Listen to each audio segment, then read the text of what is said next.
you get value when you add value. Like you don't get value, then you add value. No, you add value first.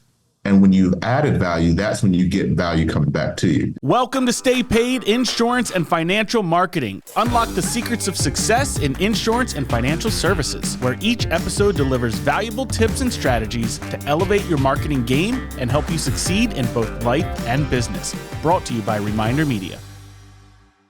Welcome to Stay Paid Insurance and Financial Marketing. My name is Joshua Stike, along with Luke Acree, and our guest today is Edward Pritchett. Edward is managing partner at Symmetry Financial Group and CEO of one of their largest agencies with the highest agent retention rate. Edward brings out the best in his agents and staff through mentorship and facilitating personal and professional growth. In addition to his work in the insurance field, he also manages over 1,000 multifamily doors in the real estate space and is an investor in companies spanning the financial services, energy, and logistics sectors. Edward, welcome to Stay Paid. Thanks for being here. Thank you, guys. So look forward to this conversation here today. Yeah, man, I'm excited to have you on the show. You're a wealth of knowledge. I had no idea you had 1,000 doors you were managing in real estate too. So you're a financial guru. You got an RIA, you got an agency. You're crushing it in the insurance space. But you also, when did you get into real estate? I got into real estate back in 2017, mostly doing, I watched all those home and garden TV shows, fix and flip and stuff like that. And a friend of mine's a contractor, and he was like, hey, can you help me? I have a couple projects and I need someone to come in on the investment side. And, I had some free cash that needed to go to work. So I started that and I was like, this is kind of fun. Like, it's cool to see a house. Like if you've ever done a renovation, and to go into this old broken down house and like, oh man, I don't know if we can, like the first time he showed me the house that he was thinking about, I was like, I don't know if I'm going to invest in this one, man. Like, this is rough. I don't know if you can fix this. But then, to see that project happen over about a 6-month period of time and walk into that house afterwards, I'm like, man, this is going to be somebody's home. Like this is going to be cool for their family. And I was like, I want to do more of this. Like, this is like, we do a lot of stuff in the financial services market where, you're helping families, you're protecting them, you're, setting up legacy and stuff like that. But to have that physical aspect of it was a new experience. And I was like, I got to get more of this. And, single family homes turned into, some townhome units and 6plexes, 8plexes. And then next thing you know, someone came to me and was like, hey, we have this 66 unit property in Galveston, Texas. We're looking for some people to come in and lead the charge on it. Would you be interested? And I was like, well, I haven't done something that big, but let me take a look. And one thing led to another, and 66 door unit. Then next thing was like 130 doors. Then the largest project so far has been 472 doors in one apartment complex. And that's another one of those things. Like, you get to go and see. Again, like to take a kind of rundown complex and go in there and, spend some CapEx, fix it up, and then to come back and see, kids playing on the playground. And it's like you're making a difference in how they live their everyday life.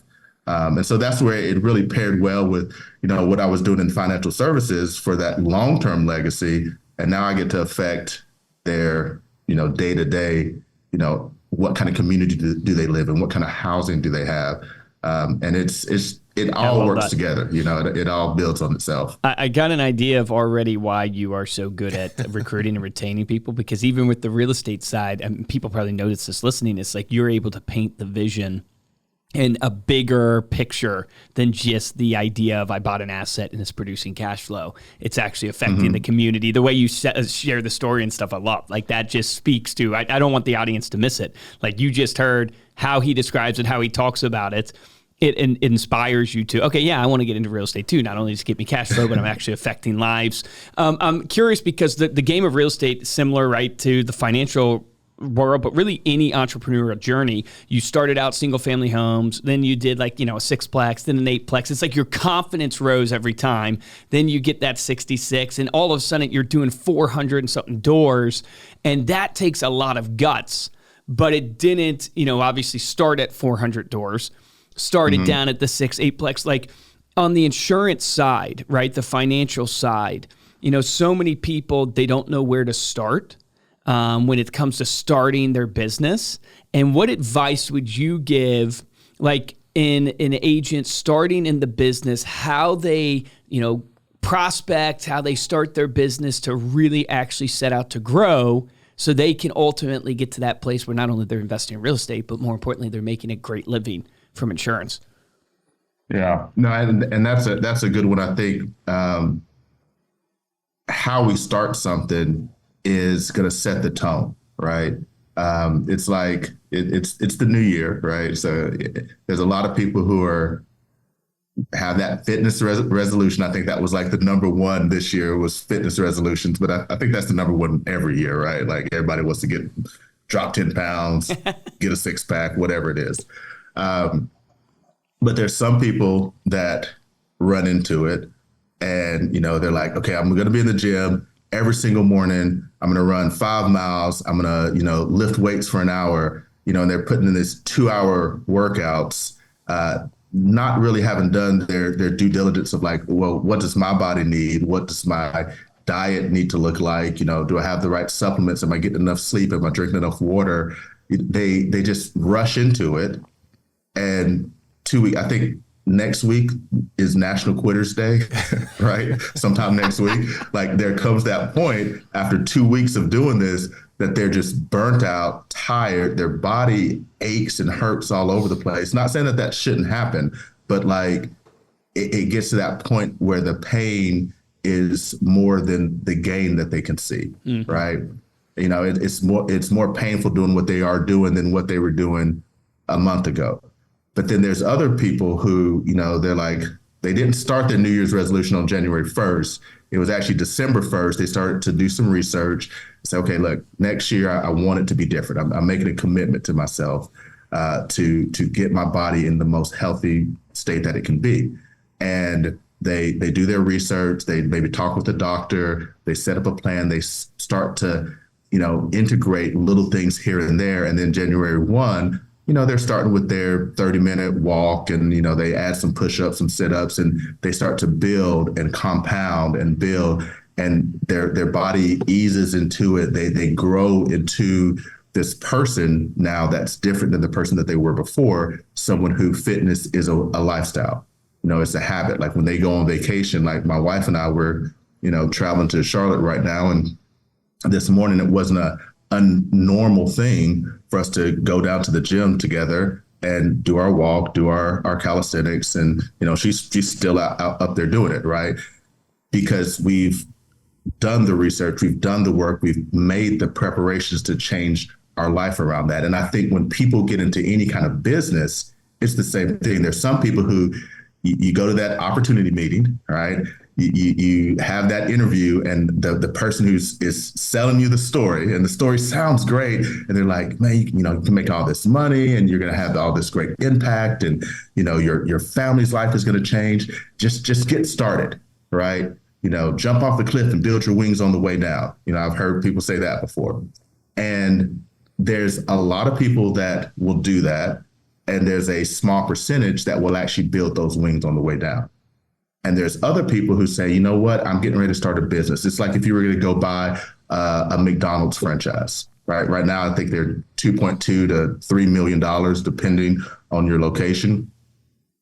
And when you get that McDonald's franchise, before you even sell burger number one, what does McDonald's ask you to do? You got to go to Hamburger University, right? You got to learn, you got to prepare, you got to, get the building permits, you got to do more research. And it may be a 3 to 6 month process before you even start building the building that you're going to run your McDonald's franchise in.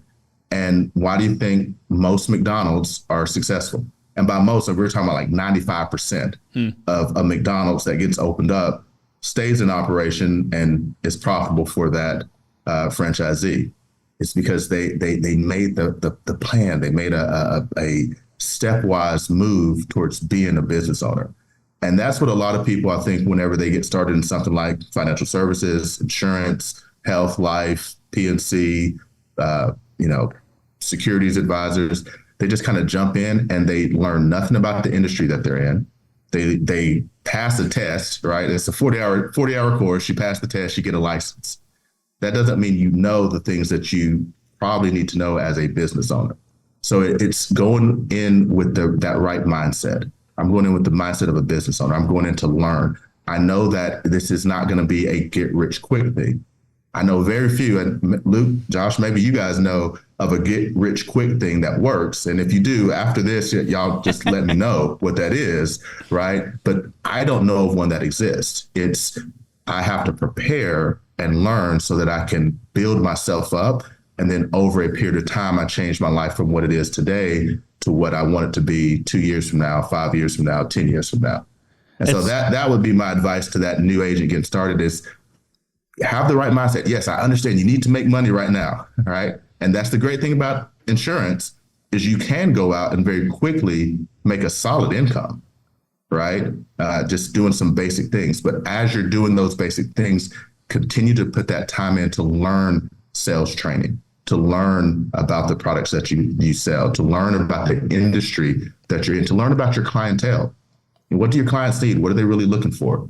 Are you reading about there's so much data out there now, right? Like it's not that you don't know, it's just that you haven't gone and looked for the information that you need to help you get better at what you do. Yeah. And so that would be my advice to that person getting started in the business is to have the mindset of an actual business owner.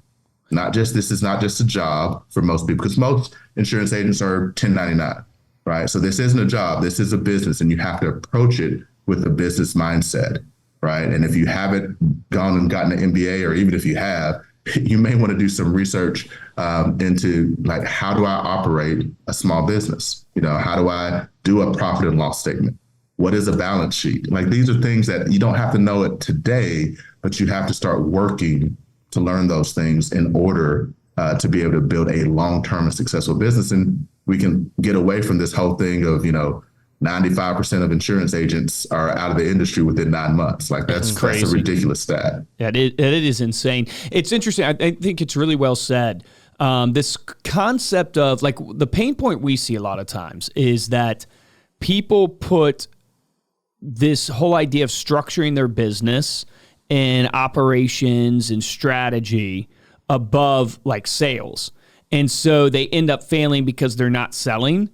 And they're just, I need to get the right logo. I need to have the right contract. I need to have this, which I still believe is true. But the point that you're making that I think is really interesting is before you start, before you go and do the McDonald's, you're 6 months before you do it. And so it's like, I'm thinking to myself, we don't really advise whether it's an insurance agent, a real estate agent, hey, before you actually launch, keep your part-time job, keep your job that you have now, and spend the next 6 months prepping yourself and learning and going basically to Hamburger University. And I think that's a really key point for people to know that are thinking about getting into the business, because I think the danger when you get in the business is if you only focus on your logos, your websites, the things that are more operational, you're going to fail because you have no sales, and you got to focus on learning the sale part. But the idea that everybody just jumps in after they get a license, it's so true. It's like insurance, real estate, they just get their license and then they jump in instead of doing the Hamburger University thing of spending 6 months to actually set up their business before they even start, where they have this other income coming in for them during that time. I don't hear that a lot from people that I think is well said. I would love to get your... go ahead. Well, and let me, because I agree with you, what you're saying too, in the sense that, again, people want to make an income when they first get started. So just make sure that you have a basic system. Like there are so many basic levels where you can go out and make an income, right? And you can do it whether it's part-time or even if you want to do it full-time right from the get-go. But I just see agents stop there. They just and then they get stuck in a grind, right? Like they can have some success right off the bat, but then they're not learning, they're not advancing their knowledge, they're not advancing their skill set. And that's what has it, eventually it kind of starts to tail off. But if you can have a system so you can make a basic income, right? You're not getting rich in your first 6 months, but you can have that income that can support you during that learning phase. And you have that mindset that I'm trying to learn how to be the best agent I can possibly be right now. That's what's going to keep you in the industry 2 years, 3 years, 5 years. And then those are the people who you see that start making those everybody wants to make six figures. But, no. Nobody wants to do the work. Nobody wants to do the work that's necessary to do it consistently, right? You can go out and pop it one time, but then to have consistent and high six-figure income, that takes expertise, that takes skill, that takes additional knowledge. And that's what you want to start just programming that into your mind right from the get-go. Yeah, that makes a ton of sense. It's interesting because the model in real estate, because we have a lot of real estate clients too, it's super similar and the failure rate is super similar. And I wonder if it's because when you get your license, no part of your license is learning how to run a business, learning how to actually run the business that's going to serve the product and the client that you're helping. And I wonder if the reason why that is, and maybe people might not like me saying this, is because the agent is the product. Because if you think about the business model of real estate, the business model of insurance, you don't want to put more barriers between your ability to recruit Josh Steich and his speed of being able to get into the business, right, and build your downline. And so I wonder if it's almost like self-competing, and that's one of the issues. It's like you almost have to attack the heart of it, which is getting your license a little bit harder, which will allow you to teach them how to run a business, which will allow the success rate to go up, but then it affects the model on the actual downline side. You have an incredible retention rate, right, of your agents. And so I'm curious, what sets you apart in your ability to recruit the right people and their success rate? What have been your key takeaways as you look back on your years going, what are the things that you now look and go, yeah, I actually do those really well, and that's helped me recruit and retain my agents? I think it starts with expectation, right? And this is what I was saying, what's the mindset that an agent has when they first get started? And I try to, as best I can, I can't make someone believe something, but I try to paint the picture as clear as I can to this is what you're getting into. Right.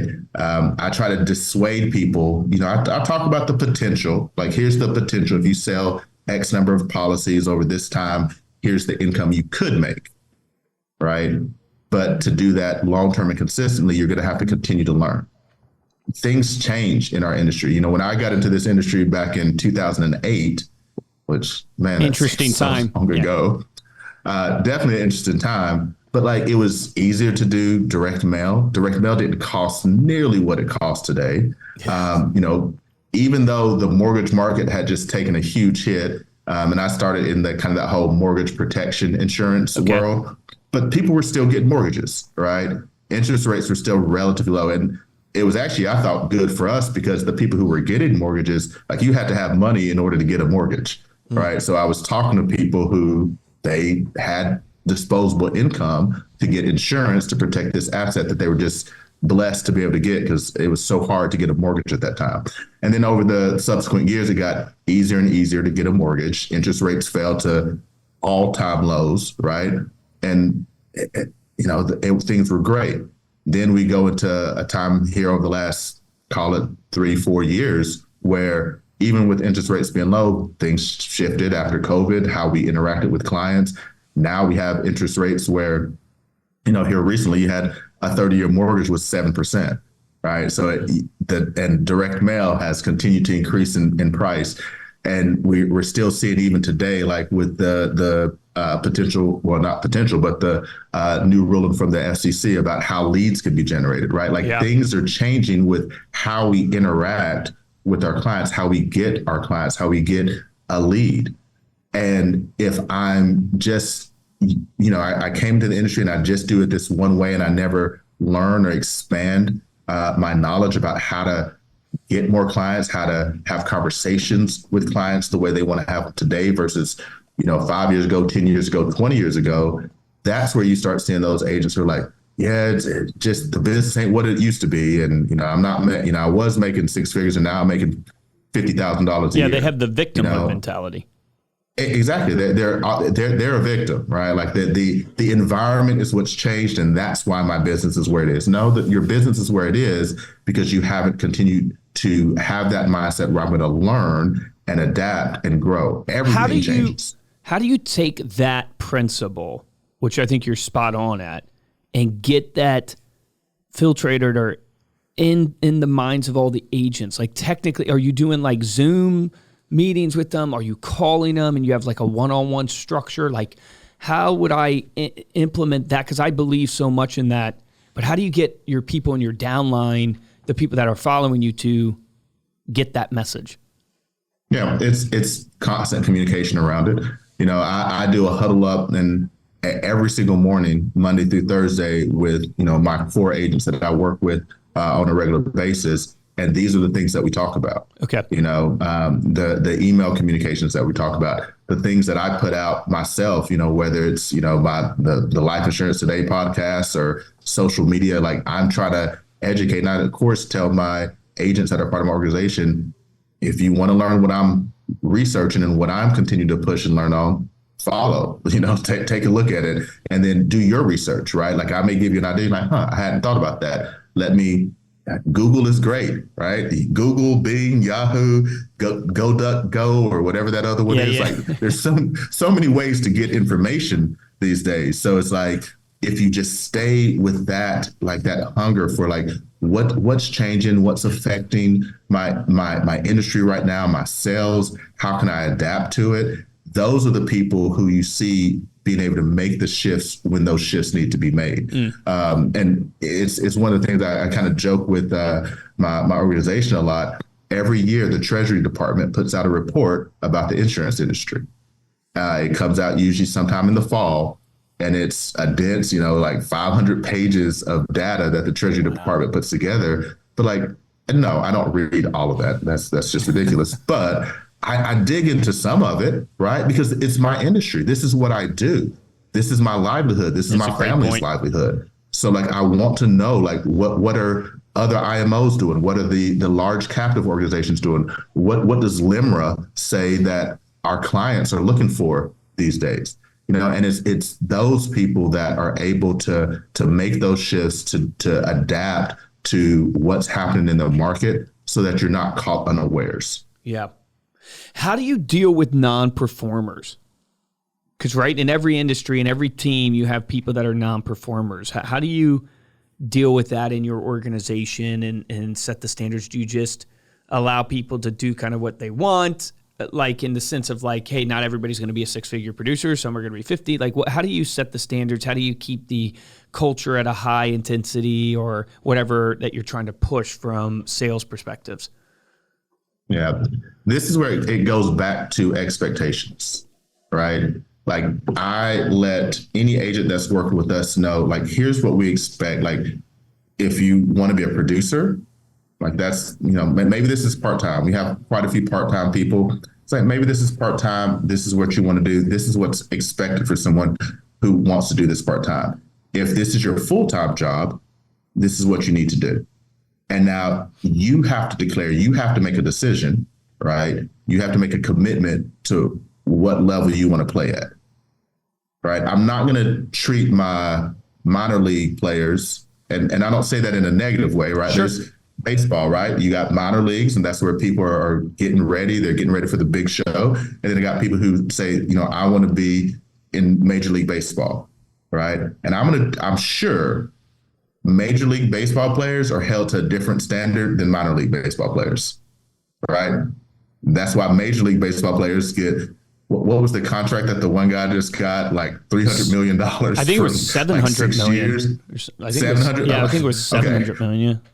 Crazy. I know no minor league players that are getting paid that, but I'm sure he has been held to a different standard than a minor league player. So it's like, if I know where you're saying, here's where I want to be at, and that's your commitment. I can't give you that commitment.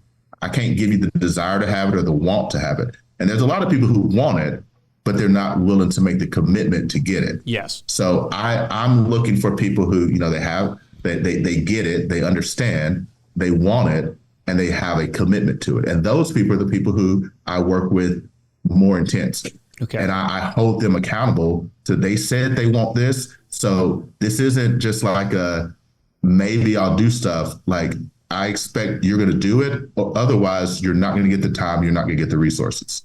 And then for everyone else who they're like, well, I'm trying to, and I would like to, and they're still kind of on the fence about what they really want for themselves. This is their journey. It may take. I have agents who've been with me for 3, 4, 5 years who they make enough money for themselves, but they've never really said, I'm making a commitment to get this thing done. And so they get to just kind of stay in the minor league. They can play ball, they can, do what they need to do, but I'm not going to hold them to those expectations. But then I'm also letting them know this is where you are. So yeah, and you're not going to give them the resources, and it's not because you're necessarily blocking them or wouldn't. It's that it's not worth your time. That's a key technique, I think, that people need to know. If you have team members, which most people listening to this probably are trying to recruit team members, stuff like that. We're a marketing company, and we have a sales team, and our producers that are mediocre, that we don't really want to get rid of because they're producing, but they're not the A players, right? We just don't give them the leads. We don't give them the leads like we give the A players, because it's similar thing, meaning hey, if your commitment level's here, then hey, we'll have you. It's awesome. That's what you want. We support you. We're there to encourage you, all that stuff. But we're not going to give you the resources unless your commitment level is at the major league type level, because the major league type people need the resources, and that's where we're going to give it. And we have found that's worked for us. We've struggled with it over the years of trying to figure out, do you put up with low performers? Do you not put up? Because some people are happy making $80K a year. Some people are unhappy making $150,000 a year, right? So it's but I found that I was eroding my sales team by constantly trying to make everybody be the $200,000 a year person when they didn't want to be that. And it's I couldn't scale the organization fast enough. So I realized I have to settle, but it's not settling as much as it is, hey, if you're going to be, I love your analogy, the minor leagues, well, you're going to get the minor league type salary, the minor league type resources. If you want to be the major leagues, we're here, but you're going to get this level of accountability, and we're going to give you these leads, but you have to close them type idea. So I just want to point that out. It's it works in our industry the same as what you're saying in insurance. And I think that's how you grow and manage sales teams, because otherwise you get an erosion of culture. You get these low performers, people don't want to wake up early, they don't want to grind it out, they don't want to do that. They influence the high performers, and then everybody feels dissatisfied of hey, you're treating that person the same as me, but I'm working harder. But as soon as you set the standard of you set your commitment, and I'm going to give you these resources based upon it, it helps smooth our sales organization out. Yeah, and I'll give one quick example of that I've been having to relay this message to folks. It's one of those things where here recently I've been much more committed to where does my time go, right? And so, people will send me a text, or, a lot of people have my number and they'll call. There's certain people who I'm going to answer their call when they call. There's certain people who, when they text, I'm going to be pretty responsive. There's others who they may not get a text response back for a day or 2 or 3, right? And it's not because I don't like them. It's because right now they're not doing the things that get my immediate attention. My time is the most, all of our time is the most valuable thing that we have, right? And it's not that I'm saying I don't value you. It's just that right now you don't bring, you get value when you add value. You don't get value, then you add value. No, you add value first. And when you've added value, that's when you get value coming back to you. Well said. So I've had to let people know that, look, if I'm not responding to you, you need to ask yourself the question. So where is my commitment level? What value have I added to the organization that will make Edward pick up the phone and call me back right away, or text me back right away? And that's, it's meritocracy. In my opinion, that's meritocracy at its best. Right? If you have earned something, you get something. And that's the way that if you're getting started, if you're wondering my upline or my manager or whomever doesn't respond to me very quickly. Well, what have you done for them lately? What have you done for their organization lately? And when you do those things, you'll start seeing the response come back a lot quicker. That's so good. Yeah, that's awesome. Well, talking about giving value, Edward, I know you have a podcast that you put out. You mentioned it there, Life Insurance Today. Tell people how they can find that and what they can expect from that show. Yeah, I mean, it's good old YouTube. used to not like social media. Like, I was trying to be one of those people, but like, I'm over it. I'm good. Like, it's a great way to get information out there. And it's good that there's great information. There's not so much great information. And we have to be good discerners of that. But they're on YouTube, Life Insurance Today with Edward Pritchett. You can search it that way. I'm sure we can share some links and stuff with you all for that. But the whole goal for that is, again, just helping agents understand what's going on in this. We're talking about an industry, right, that we don't have the numbers for 2023 yet, but in 2022, $1.1 trillion, actually more than that, but 1.1 trillion just around dollars worth of premium went from consumers. And this is just life insurance in the news. I'm not talking about health insurance and all the other stuff yet, just life insurance and annuities. $1.1 trillion went from consumers to life insurance carriers. Some of that's new premium, some of it's old premium or existing premium, but like $1 trillion, like that's a huge amount. And we have people who are in this industry that think that, their IMO that's doing $100 million a year, like, well, this is the industry. This is all that. No, I'm sorry. That's not all that there is to it. There's a lot more to this industry. And the more you can incorporate the wider scope of the industry, the more you can grow within this industry. I mean, to be able to capture, it's crazy when you think about if I could capture 0.5% or 0.25% of the insurance market, what those numbers actually look like. But I'm not going to do that if I don't know anything about what's going on in my industry. So that's the whole goal with Life Insurance Today, sharing information about the industry, sharing information about sales training, because I think that's one of the areas that, we get a lot of product training and like sales tactics, but it's like the actual sales training of like how to communicate, how to talk with clients, how to, use leads in the best way, what's happening with leads around the industry. There's, government regulators that are in bed with our industry. We don't see them all the time, but every now and again, they do something that affects how we operate our business. And if you're not up to speed with that, then when it goes into effect, you're just gonna be like, oh, wait, I'm caught off guard, So that's the whole goal with Life Insurance Today, is to really be able to share that information with agents across the life, health, property and casualty fields, and actually also starting to incorporate some things for our securities advisors as well, because we work with a lot of them too. That's awesome. Yeah. Well, thank you so much for being here today, Edward, and joining us on the podcast. Before we close out, let people know how they can connect with you. Yeah, you can follow me Instagram, the Edward Pritchett. Same thing on TikTok, and of course YouTube, Life Insurance Today. Take a look at that and follow, like, subscribe, comment. Like I try to respond as often as possible to comments and direct message requests. So just hit me up there, and me or my team will be able to get back with you and see if we can help your business thrive and flourish, and maybe even potentially work together. Awesome. We appreciate it. And thank you all so much for listening. You can dive deeper into this episode. We'll also include all of the links that Edward mentioned there in the show notes of this episode, as well as the blog post over at staypaidpodcast.com. You can get all of that in one place. If you enjoyed this episode and want to show your support, head on over to Apple Podcasts, drop us a 5-star review along with a comment, and we will read it here on the show. And the best way to support the show is to simply share this episode with someone that you know. If you want to get hold of me or Luke, you can email us at podcast@remindermedia.com. And of course, you can follow us on Instagram as well. We are at Stay Paid Podcast. For this episode of Stay Paid, I'm Joshua Stike. Guys, I'm Luke Acree. Thanks so much for coming on, Edward. Guys, I would encourage you, go check out his podcast, Life Insurance Today. Go to YouTube, look it up. You're going to get a ton of knowledge, especially if you're in the insurance agency business.